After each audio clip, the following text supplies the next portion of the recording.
satisfying. So. And what? Didn't hear you. Didn't hear the last part. Oh, satisfying. So. Okay. You know, it's hard, but in a good way. And I'm looking forward to coming to Middle Asia in Vietnam in 2 weeks. Oh, are you planning to? I am indeed, yeah. So. Okay, so okay, he's starting live, and start, guys. Okay, I don't have a countdown, but we'll be there. I'll let you know.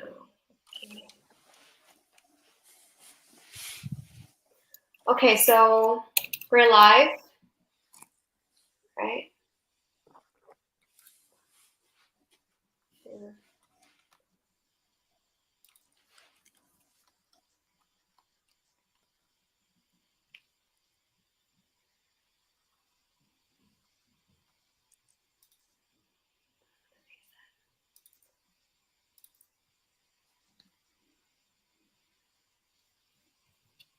Okay.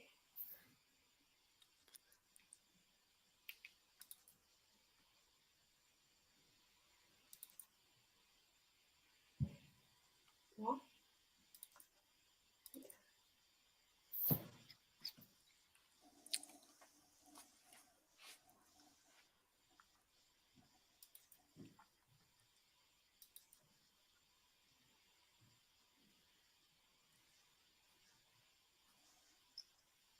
Okay, so we're live. I'm sorry for the wait, and welcome everyone to Ethereum Vietnam live session.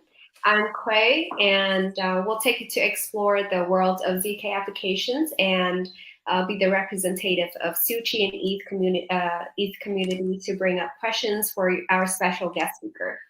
And just before we begin, I really want to share with the viewers some reason why we decide to deliver this topic for the community, because ZK, zero knowledge proof, is no longer an unfamiliar thing to our blockchain enthusiasts, right? And with the emergence of zero knowledge community technology, developers now have the ability to build decentralized applications that are more secure, transparent, and efficient than the traditional applications. In today's talk, we'll deep dive into the importance of creating a secure, scalable, and transparent ecosystem with zero knowledge, and explore some ZK applications at the moment with Mina Protocols. And I'm really excited for a talk session today to our audience. If anyone have questions, please feel free to list down in the comment section so that our speaker can answer. 5 questions will be chosen for the people in Vietnam, and you'll get a Suchi gift set and swap from Mina Protocols. So bear in mind that your concerns when you say it out loud to the guest speaker. And today AMA is proudly hosted by ETH Vietnam, is a blockchain event series with the participants of global scale, iconic blockchain, and cryptocurrency entities. The events aim to empower participants to shape this new world while cementing the Vietnam community as a thriving hub of Ethereum blockchain innovation. So Angus, can you introduce a little bit about yourself? Hello everyone, my name is Angus, and I work with the Mina Foundation doing developer relations. So I tell people about the Mina protocol and help developers like you build applications using our technology. Yes, and what is the state of zero knowledge proof lately, in your opinion? Because you were mentioned it was quite challenging. I think when I said it was challenging, I said afterwards, it's challenging, but in a good way. Okay. And what I mean by that is there's a lot to learn.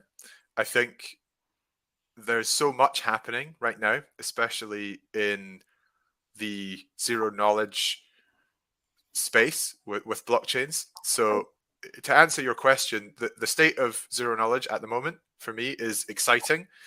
there's lots going on, there's lots of innovation, and there's lots of opportunity for developers to build things with new technology that allows them to do things in a different way than previous existing technologies have let them. So I see a lot of innovation happening and a lot of development of zero knowledge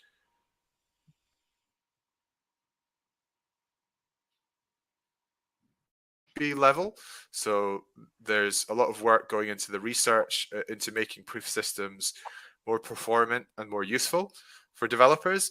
But then also there's a lot of work happening which is allowing developers more easier access to zero knowledge technology. So frameworks and tools that allow developers to use zero knowledge proofs to do things that without having to roll their own crypto or kind of have to understand the math and the crypto from the ground up.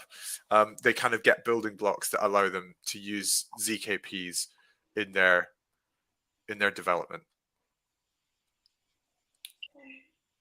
I see. So how about, is there any current issue on the scalability and the security of Web3 apps that you're concerned? So scalability and security are two things which have been known issues for blockchain and the Web3 space for quite some time. I think when we talk about scalability, the main issue is the fact that computation and storage is a finite resource, which is much more scarce than it is in traditional software development and distributed computing models.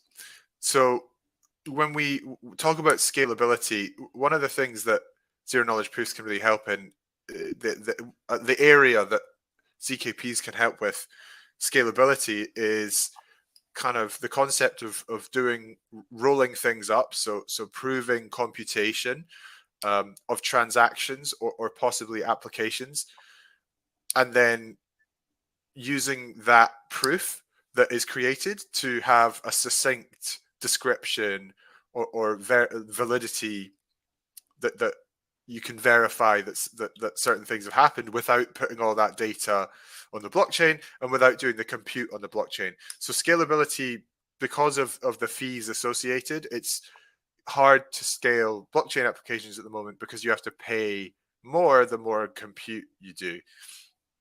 And security as well has been an issue because of the kind of public nature of the smart contract infrastructure at its current point in development. So you kind of have to use a public address or an address that all of your actions can be tied back to. And that is not an ideal situation for a lot of use cases that require more security and privacy. So scalability and security are areas where people are looking to improve the offering that Web3 has.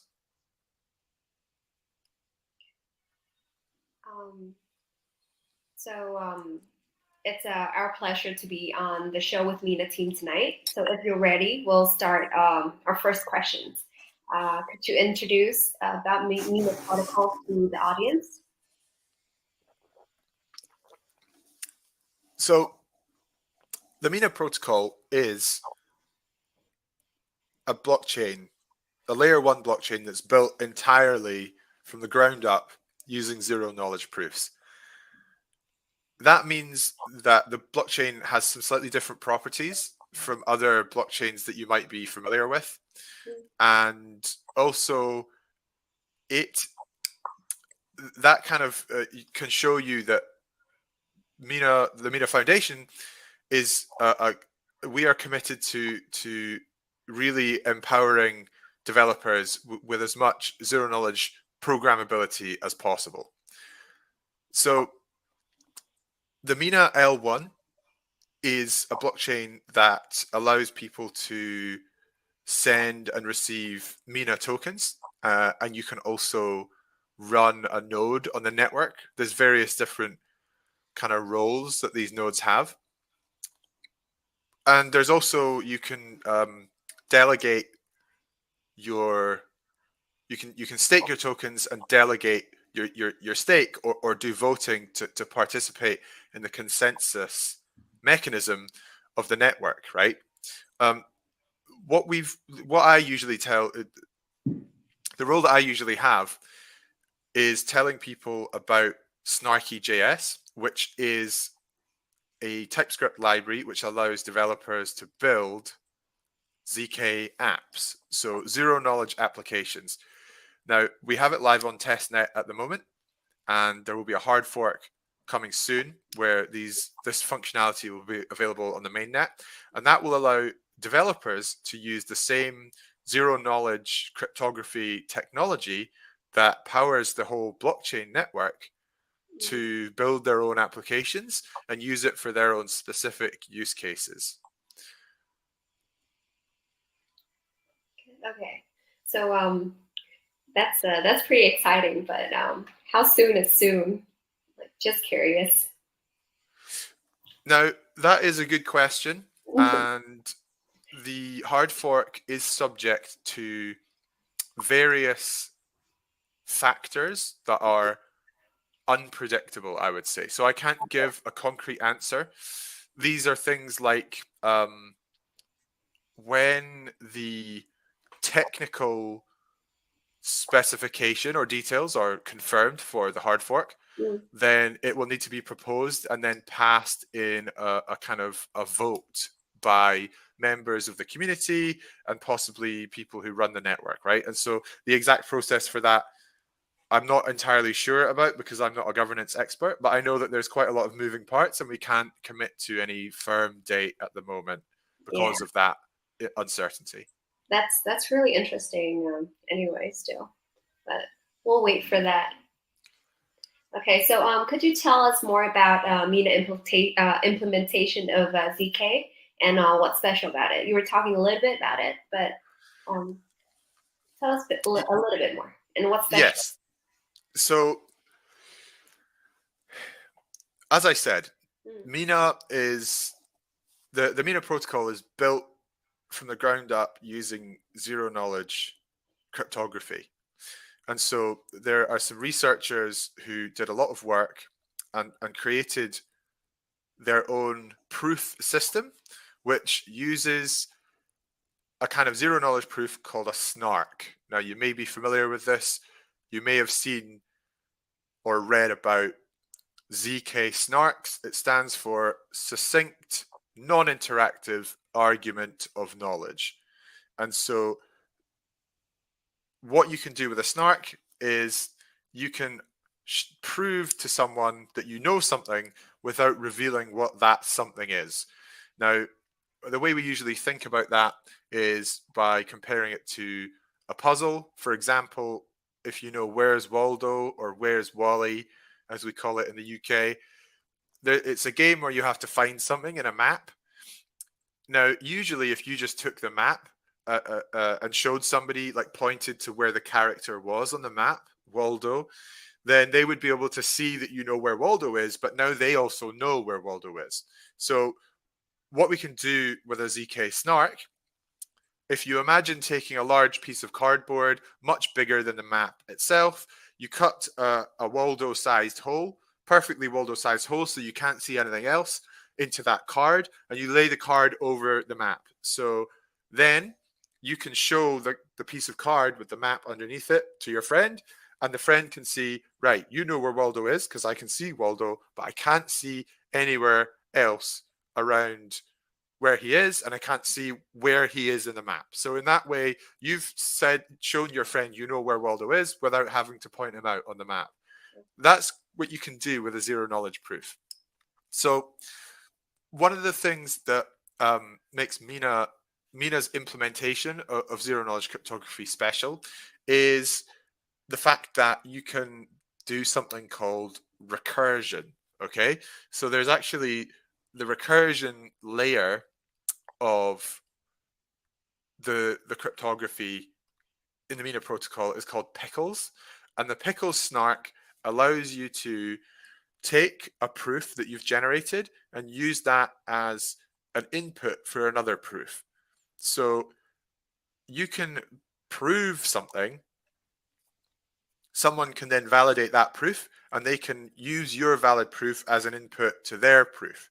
So then in that way, you can combine proofs together in a sort of chain, and you can prove a lot of things very succinctly because the proofs stay a constant size. And so that's actually how the whole protocol works. Proofs of single transactions get what we call snarked. So they get combined together into a single proof. And then developers might see if you're combining two things into a single thing many times, that makes a binary tree. And so essentially you combine all the proofs together in this binary tree until you get to the root of the tree, which is the proof, the state proof of Mina. So you do all this kind of combining together, and that means that the overall state proof of Mina is very small. It's very compact, and you can verify it very quickly because of the way that the zero knowledge cryptography works. So that's a really special aspect of the Mina protocol, is this ability to do recursion. Okay, and how easy is it to build the smart contract with Mina ZK blockchain? So, as I mentioned earlier, there is a TypeScript library called Snarky.js. The idea of Snarky.js was to expose an interface to developers which would be easy to use. The underlying technology, the underlying code, is some libraries that are written in lower level languages that require a bit more specialist knowledge. And that's how the protocol, like the blockchain node software that the nodes in the network run, that's how they are stuck together. But the idea with Snarky.js was to put an interface on top that developers could use to plug into this cryptography and the proof system without having to understand the ins and outs, without having to understand the cryptography and functional programming. So it is easier to build smart contracts than you might think with Mina. There's a simple TypeScript library, and we have good documentation and support available for people who want to build applications. Now, I was actually talking about recursion for the last answer as well. Yeah. There's a recursion API where you can put together recursive proofs using Snarky.js with just a few lines of code. Now, I'm not saying it's super easy. It takes a bit of getting used to, a bit of intuition. That's why we're here, to help you through it and explain things. But it is easier than trying to build it from scratch, or perhaps use other proof systems that are at a lower level to kind of build an application that uses recursive proofs. I see. And so why do you think that we use ZK but not other technology? That's an interesting, more philosophical question. I think we have identified things that zero knowledge is particularly suited for in the blockchain space. Now, in technology, there's always other ways to do things that have benefits and drawbacks. There's always trade-offs. Zero knowledge cryptography is something that has found, first of all, it's found a kind of use case in cryptography because it lends itself to applications that need scalability and security, or kind of privacy allowances, which, as we discussed earlier, are two things that are current issues in the blockchain space. There's also been, because of that, there's been a lot of innovation in the world of zero knowledge cryptography recently as well. So people are really seeing this as something which can help in the blockchain space, and there's been a lot of innovation. So the kind of the technology is improving at a very fast rate. So we're really only getting started seeing what's possible with ZK, and I think that those two things, essentially, scalability and privacy and security, are the main drivers, I would say, of using ZK when it comes to blockchain and Web3. Okay. Let's dive a little bit deeper into this. And how do you think, like, how can anyone start developing on Mina Protocol? How would one start? So that's how would one start? That is a good question. I think I'm going to assume that we have a developer here and not somebody who's completely new to programming. And so the easiest way to start developing on Mina is to visit the docs. We have a QR code somewhere that we can maybe we'll be able to post a link. So there's a kind of getting started guide, and that will get you set up with the software that you need to build ZK apps. And there's a bunch of really good documentation and tutorials that will take you step by step through things, explain to you what's happening with the code, and show you how to put things together and start to think about how to do ZK app development. There's also support available. So we have a question and answer channel on our Discord server that you can ask questions in if you get stuck. And we have office hours as well on Wednesdays. We have 2 slots, one of which happens every week, one of which happens every 2 weeks. The one which happens every 2 weeks is around probably in the early afternoon for Vietnam time, which probably is more suitable. The other one would be more like midnight. Mm. And so those office hours, there's going to be staff there from Mina Foundation and O1 Labs who are there to answer questions and discuss things for an hour every Wednesday. So, you know, you can get involved, join the conversation, but mainly it's kind of getting onto the docs and starting to go through the tutorials is probably the best way to do it. Or you could come to, you know, the Middle Asia Hackathon, which is happening in 2 weeks in Vietnam, in Ho Chi Minh City. Okay. Mark the date, guys. That's really interesting to know. And can someone help me put the link down below in the comment section? And then about the one that you mentioned. I think that's pretty cool, actually. I didn't know that. So next question. How can zero knowledge proof help in the process to solve security and scalability issue? In the process, I think it's repetitive. I think you mentioned this one already. Do you want so I can go into a tiny bit more detail on that. I think we talk a lot about zero knowledge proof for scalability. One of those, generally speaking, when people talk about scalability and ZK, they're talking about rollups. And so that is taking a bunch of transactions and producing a proof that they happened. So you can take 100 transactions, and instead of executing them all on the network, you can kind of take do them in some sort of sequence. So you execute the transactions on some off-chain server, and then you produce a proof that you did all the transactions in a valid way, and then you kind of put that proof onto the network. So then instead of doing 100 transactions on the network, you put one proof on the network, and then anyone can verify their transaction via that proof. So I think that's roughly how it works. I'm not entirely sure about how a lot of these ZK rollup works. ZK's rollups work in outside of the Mina ecosystem.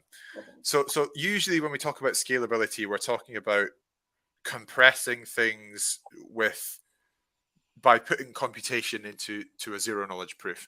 Now, when it comes to Mina specifically, the Mina protocol, as a ZK app developer, you can build a kind of roll-up type thing if you want, but then also there's a lot of other options to do computation larger scale computation that would be very expensive to do on blockchains where you pay gas fees per operation, or the more computation you do, the more gas you pay.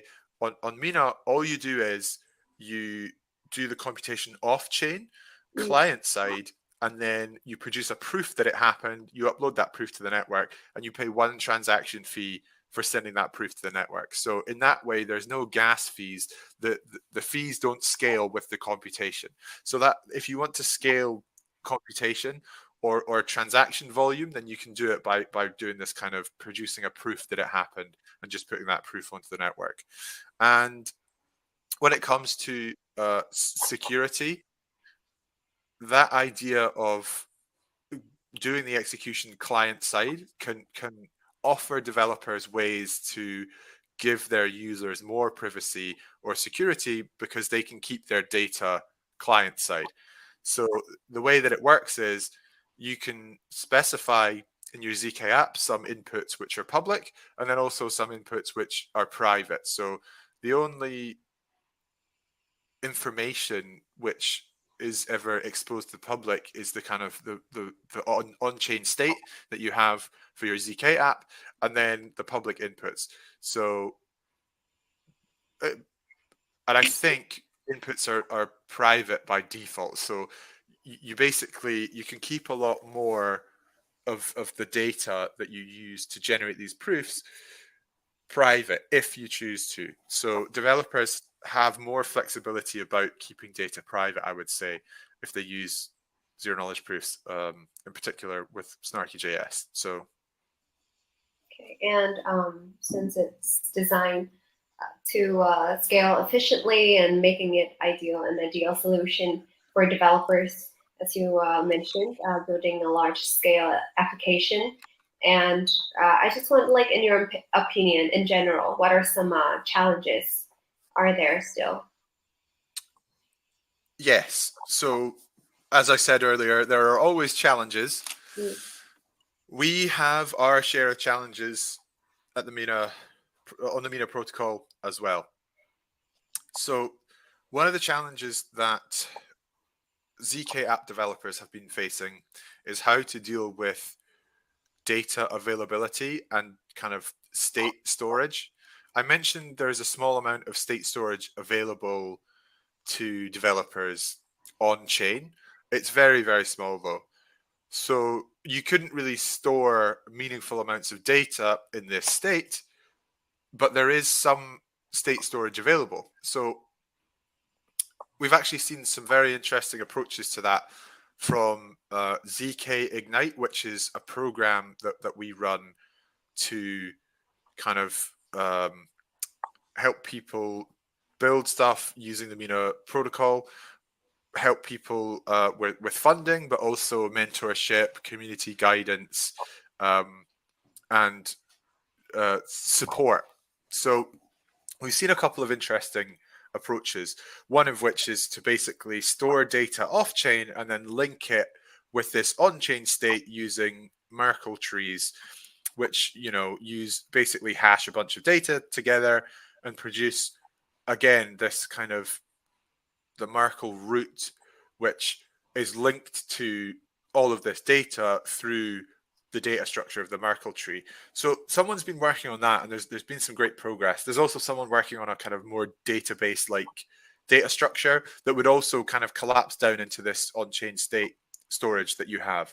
So there are challenges, but then any challenge, there will be people trying to build solutions. So the other thing is people have been thinking about the challenge of scalability. And I think it's really interesting to see some people through ZK Ignite, the ZK Ignite program, but also from externally, have been working on essentially L2 type solutions for Mina. And what is really interesting is seeing the tools available to people who want to build this sort of, because the Mina layer 1 is so minimal, that I think developers are starting to think, okay, well, we need to kind of shift things onto this kind of level 2 or layer 2 level. And it's really interesting to see the amount of functionality available to developers to really tweak things for their own use cases. So I describe it as kind of like build your own L2 or bring your own L2. So if you're a developer and you want to build something on Mina, you have a lot of flexibility to essentially design a sort of L2 type solution specifically for your use case. But then also we're seeing people try to build general L2s that developers can use. So hopefully in the future, there'll be a lot of options available for developers to tackle scalability in the way that is best for them. Okay, and you were mentioned about the ZK Ignite. So I just want to say, like, to pop on a little bit. So the ZK Ignite cohort 2 will start on the June 14th. Participant will perform teams, brainstorm ideas, and get mentorships, and submit proposal for funding their ZK project. So that will be a quick introduction for the ZK Ignite. And if you want to add on a little bit more, I think people are interested.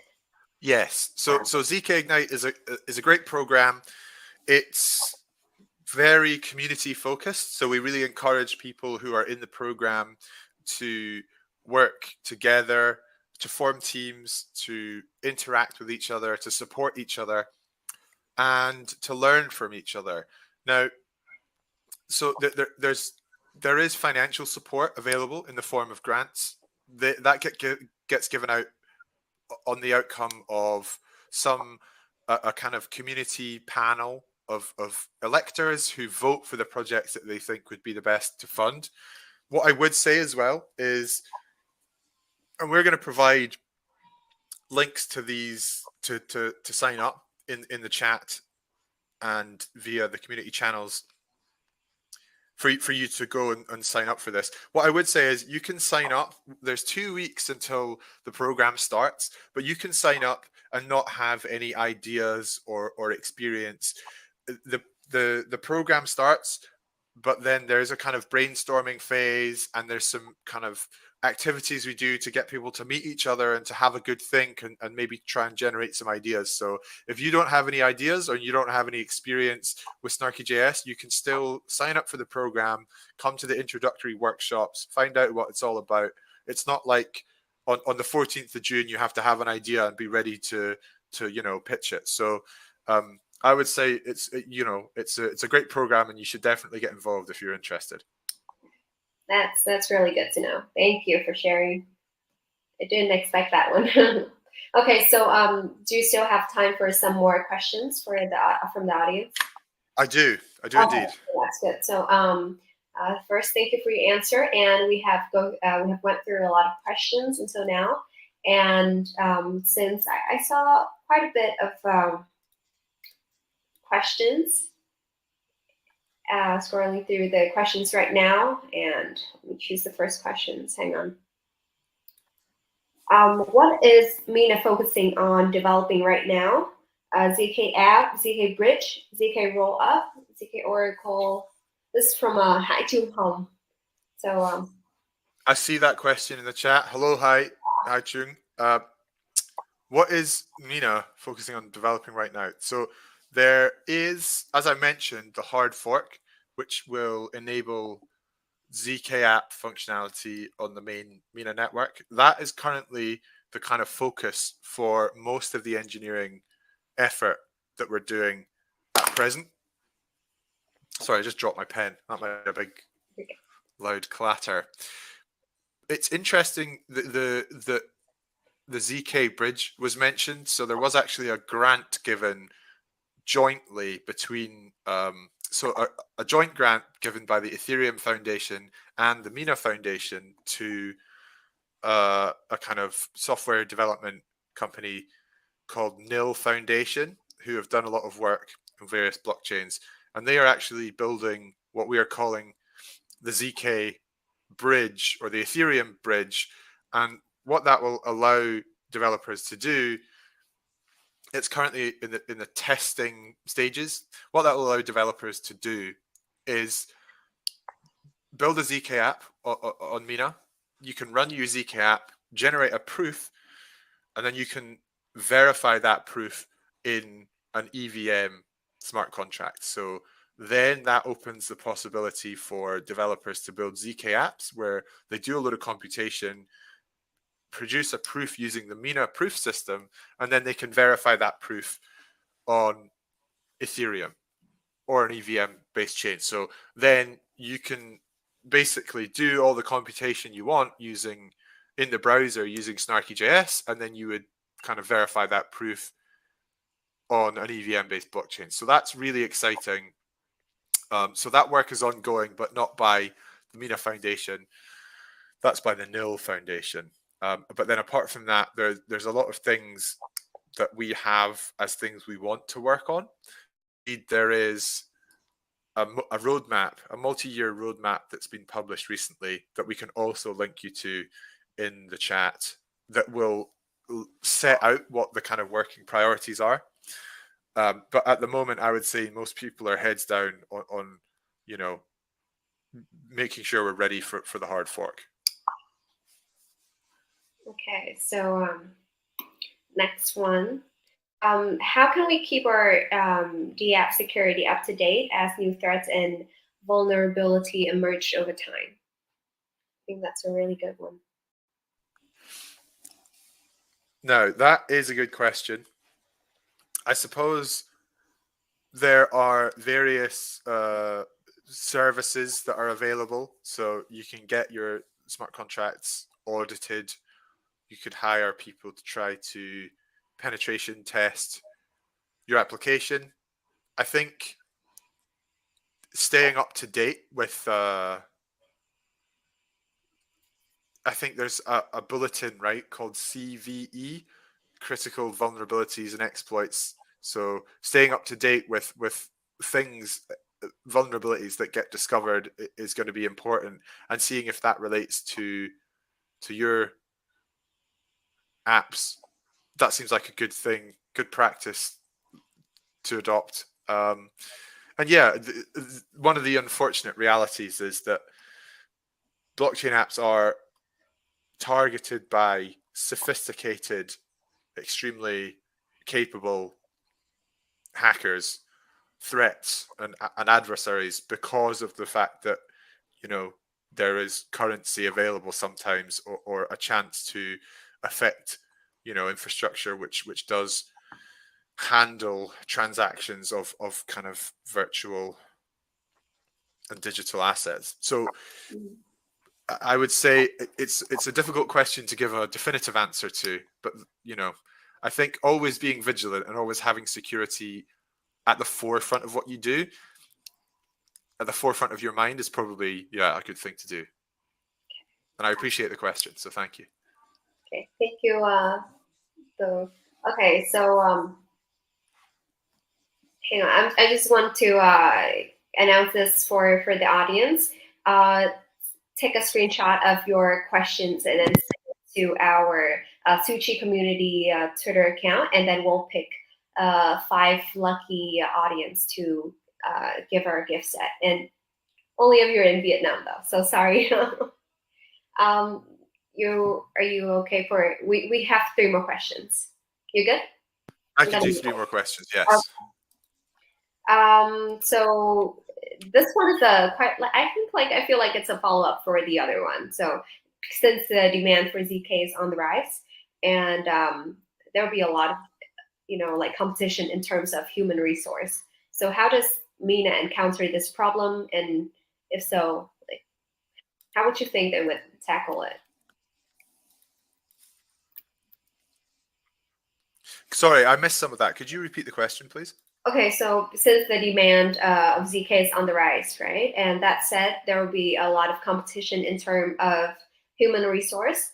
And does Mina have any, like, you know, solutions to encounter this problem? And yes, that is an interesting questions. I think, yes, one of the things that I would agree with is that it is So zero knowledge technology is a very complex thing to work with, and as a result, I think there is kind of always competition for the top talent.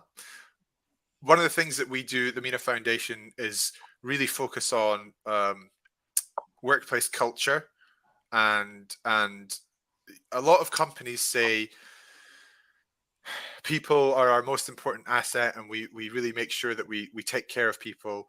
But I think Mina Foundation actually does that, right? And you can see by the quality of people that we have and the quality of output that we have that we're really making it a great place to work. And I think that can count for a lot.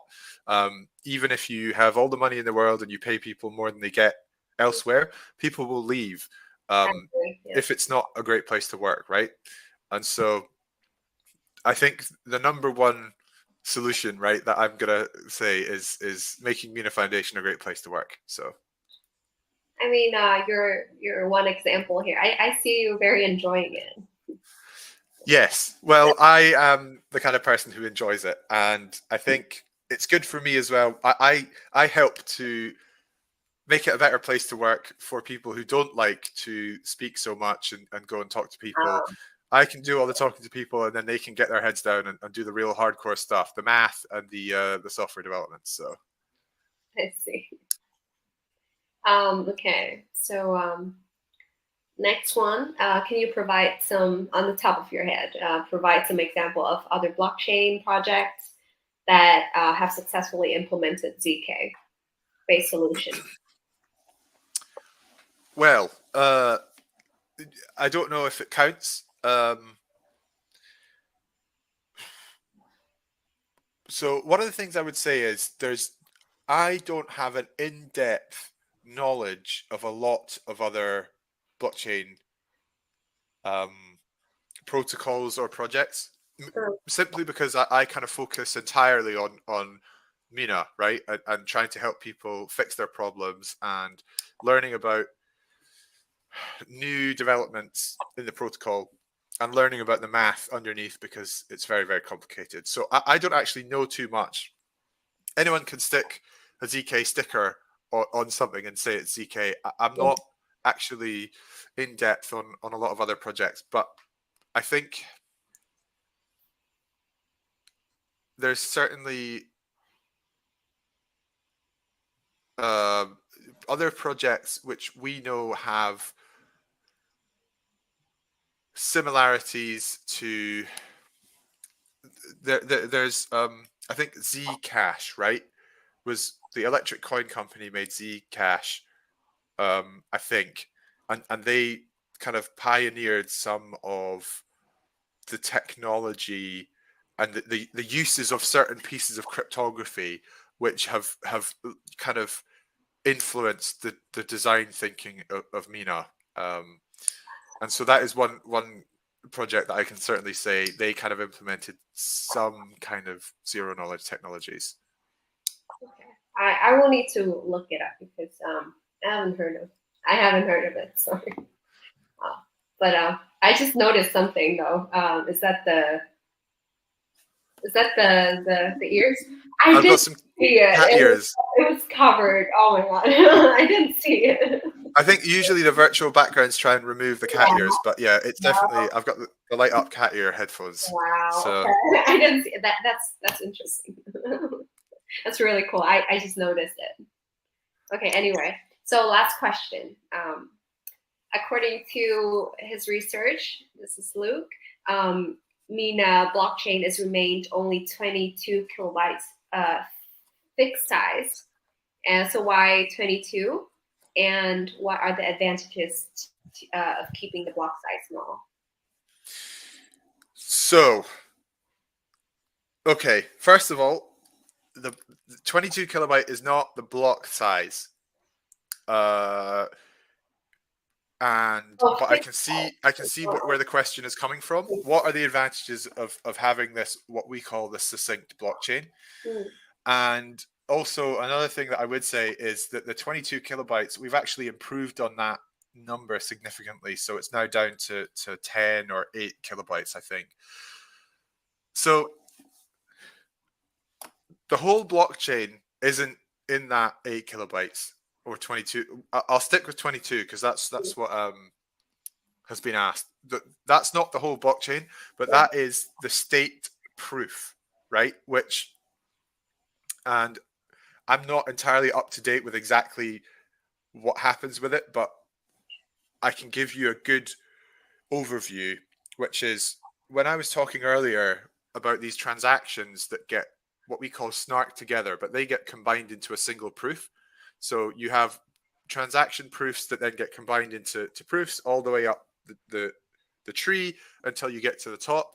That's the root of the tree from the transactions or the kind of actions or account updates that get put into this proof at the top. The part I'm not really too sure about is that I think there's some like block header data or something, but that all gets combined basically into the state proof. So there is this state proof which is very small, and that's not very big. This 22 kilobytes. What you have is the state proof, and you have the path, like the Merkle path through that tree.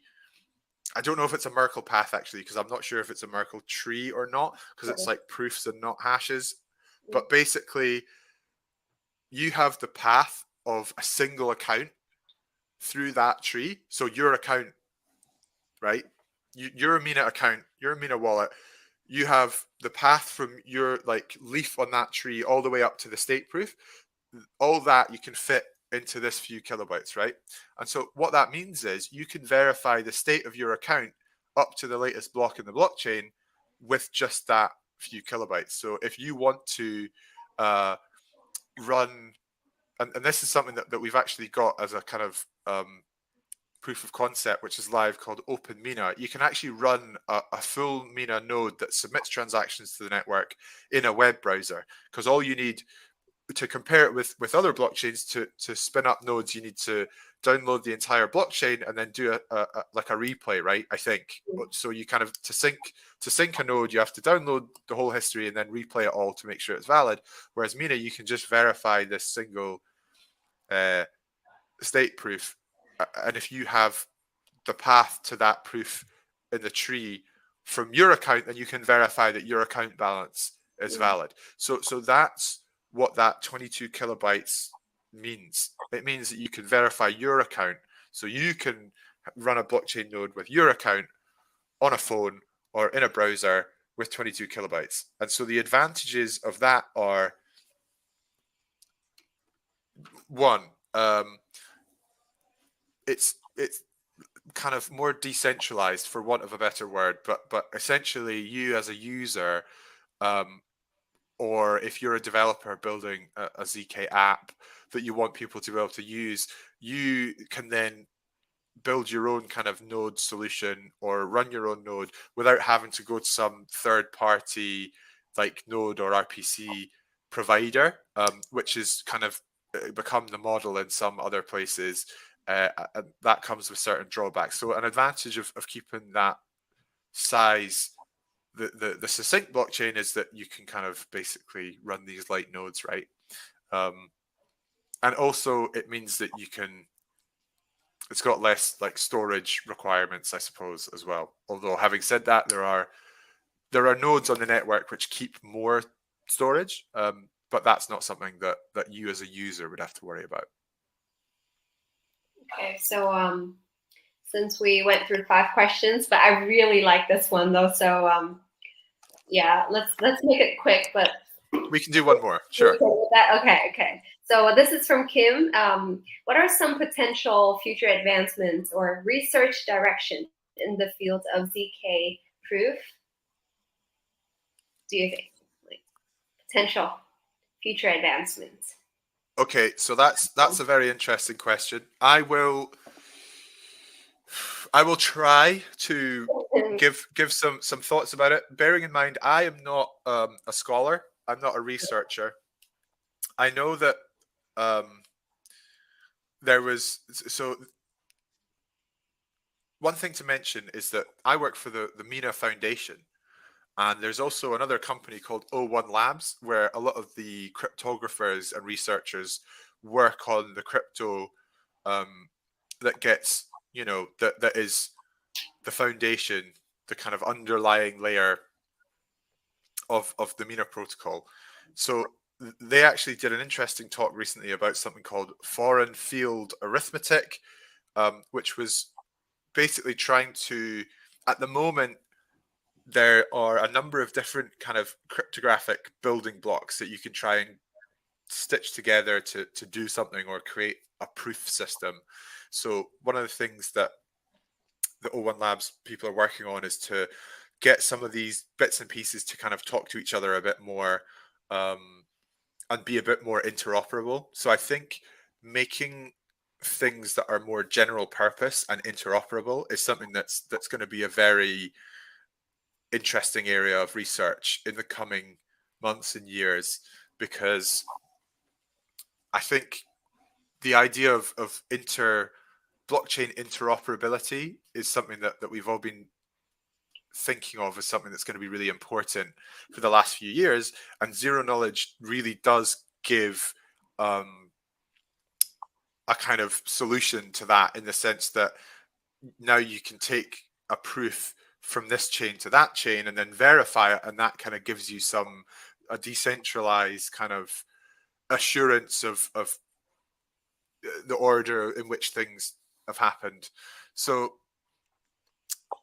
I think interoperability of different proof systems and kind of the cryptographic primitives is something that could be a very interesting area. And also, again, it comes down to scalability, I suppose, but improving the proof systems so that it can kind of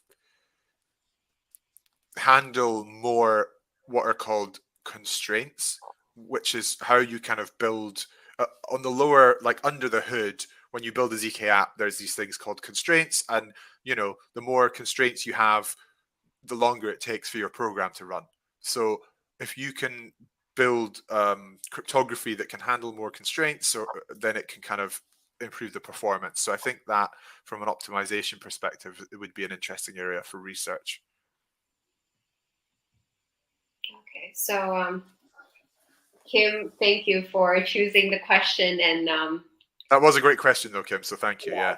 So he or she asked you that if he or she can ask one more. I think we can do one more, sure. Okay. Okay, Kim, can you put your question down, please?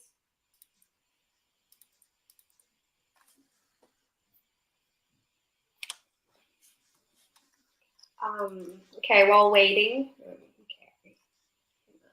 make sure you guys take a screenshot of your questions and send it to our Sushi community inbox, like direct message, and we'll reach out to you after that. Also about the ZK Ignite, since due to the YouTube policy, we cannot post the link. I'll follow up with the Sushi post, this AMA recap later on. It's pretty interesting, so gotta mention that. Okay, so the questions from Kim: can you provide insight into the ongoing efforts to improve the scalability and usability of ZK in Mina protocols? It's in the comment section. Yes. I'm just gonna post a link down here. The ongoing efforts to improve the scalability and usability of zero knowledge. So when I mentioned, it actually ties into some of what I was saying in the last answer, which is there are cryptographers who are working to improve the underlying cryptography and the proof system that powers the whole Mina protocol. So they are working on making improvements to that. One of those is kind of ready, as in it has been proposed.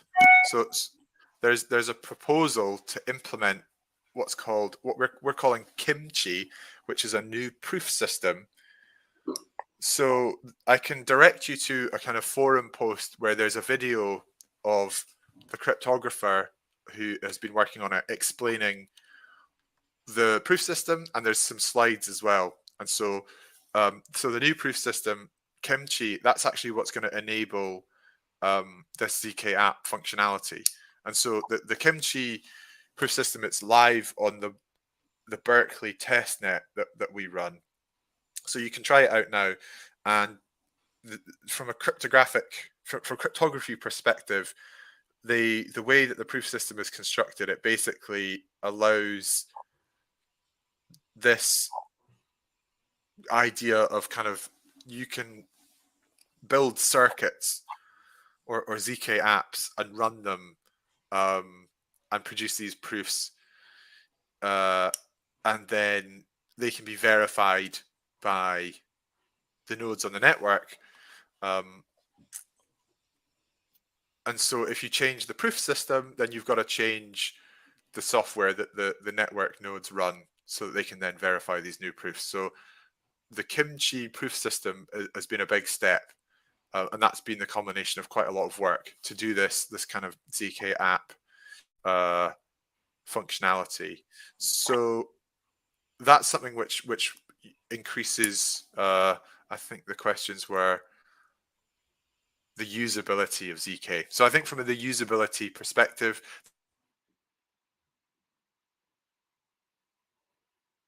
much easier than if they had to do everything themselves. And so I think as well, there is ongoing work to improve the scalability as well, but I'm not so sure exactly. I'm not so up to date with that. So but I can link to that forum post. I think that's the main output that I've seen recently. Although O1 Labs have like a blog as well. If you're into the crypto stuff, then you can read to keep up to date with that as well. Okay, thank you. So Kim, I hope Angus answered your questions, and that should be it. And thank you for all your answer. We see a lot of anticipation like leading up to today's AMA. So I really apologize for the wait earlier, but we went through a lot of questions until now, and I hope the audience gained some insights on Mina Protocols and also on the ZK topic. And I personally learned a lot and really interesting. So thank you for that as well. To honor a speaker, thank you so much for detailed sharing, and I believe it's really useful for many Web3 players, expert. I hope there are some experts in there as well, developers to users.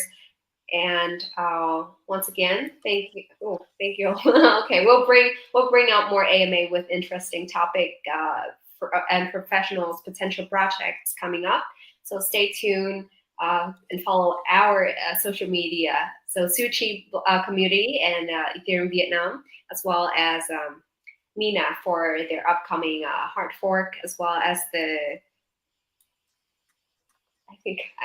anyway. So for the latest announcement. And do you want to give some appreciation speech or any like closing?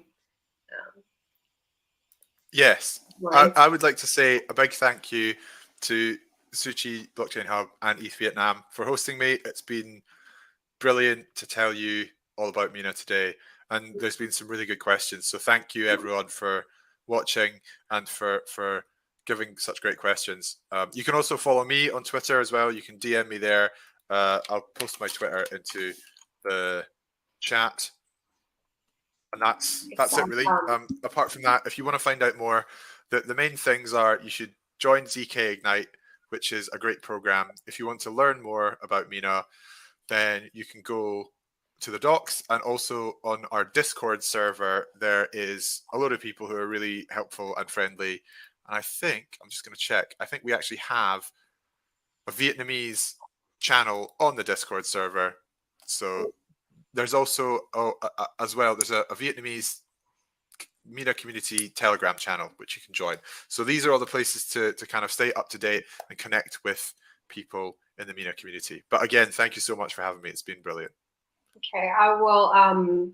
You can find all the links later on in Suchi's Hub. I'll tag you and also and put all the link about like ZK Ignite and the Discord channels, Telegram, right? Also Vietnamese Telegram. Oh.